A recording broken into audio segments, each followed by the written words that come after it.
जिंदगी एक पहिए की तरह होती है जो घूमता रहता है।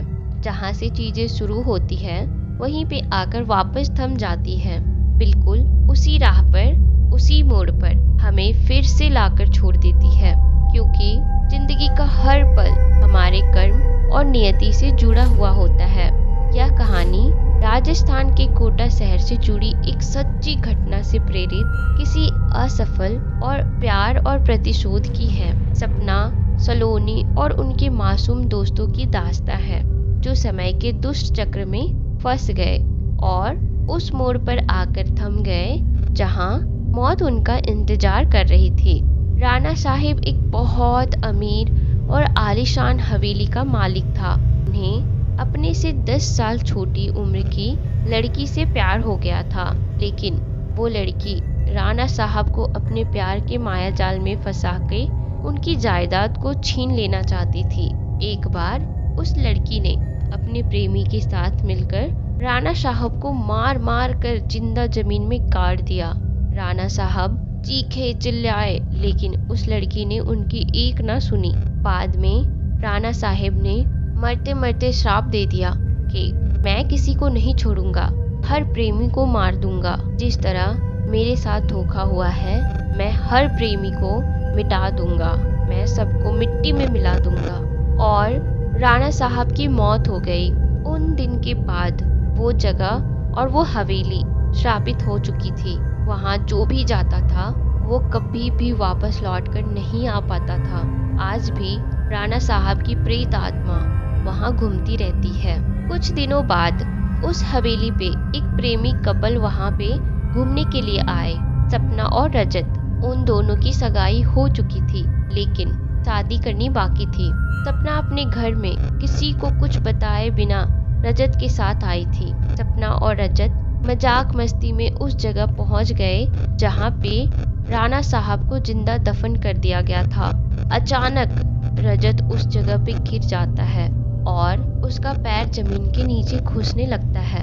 यह देखकर सपना डर जाती है और मदद के लिए चीखने चिल्लाने लगती है, लेकिन कोई भी उसकी आवाज नहीं सुन पाता है। सपना जब उस हवेली में मदद के लिए जाती है तो वहीं उसे किसी की होने का आभास होता है। उसी वक्त तुरंत सपना गिर जाती है और कोई उसका पैर पकड़कर उसी जगह पर खींच कर ले जाता है जहां राणा साहब और रजत दफन हुए थे। बाद में सपना भी उसी जगह पर दफन हो जाती है।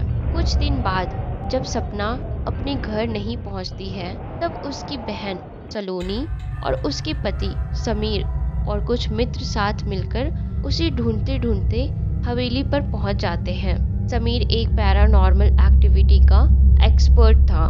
जब वो सब उस हवेली पर पहुंचे तब समीर को पता चल गया था कि यहाँ पे किसी बुरी आत्मा का वास है। उसने सबको सूचित कर दिया।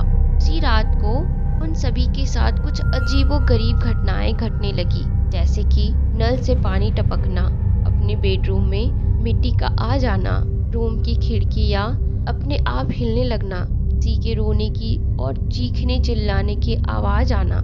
यह सब देखकर वो सभी डर जाते हैं और उनमें से एक भागने की कोशिश करता है, लेकिन राणा साहब की प्रेत आत्मा उसे भी जिंदा दफन कर देता है। दूसरे दिन जब उन लोगों को पता चला कि उनका एक साथी गायब है, तब वो लोग और भी डर जाते हैं।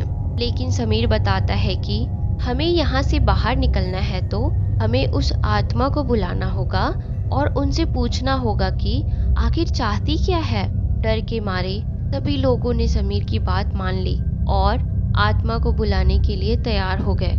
समीर ने एक रूम में सभी तैयारियां कर ली और बताया कि जब तक हम आत्मा से पूरी जानकारी ना ले ले तब तक कोई इस रूम से बाहर नहीं जाएगा और कुछ भी हो जाए कोई किसी का हाथ नहीं छोड़ेगा। समीर ने तंत्र मंत्र से आत्मा को बुलाना शुरू कर दिया।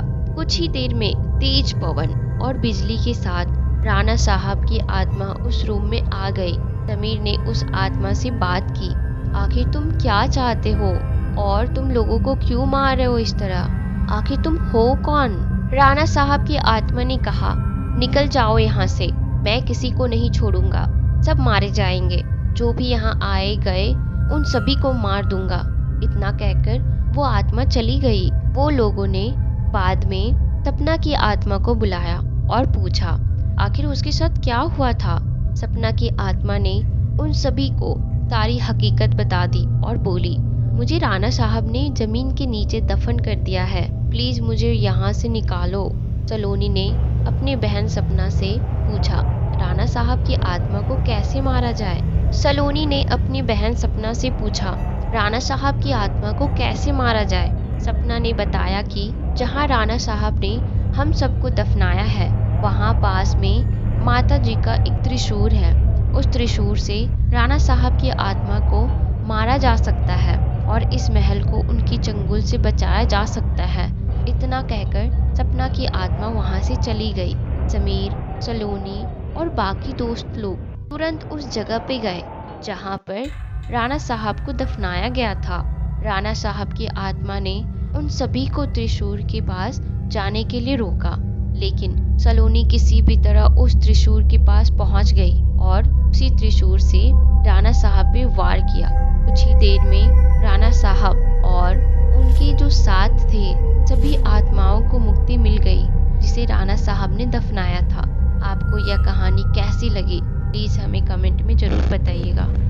और अगर किन्हीं के पास खुद की कोई स्टोरी है, हॉरर स्टोरी या कुछ एक्सपीरियंसेस है, आप मेरे साथ शेयर कर सकते हो। मैं आपकी कहानियों को आवाज़ दूंगी और इसके लिए आप मुझे इंस्टा पे रीच कर सकते हो। मैं डेफिनेटली आपको वहाँ से हेल्प कर सकती हूँ।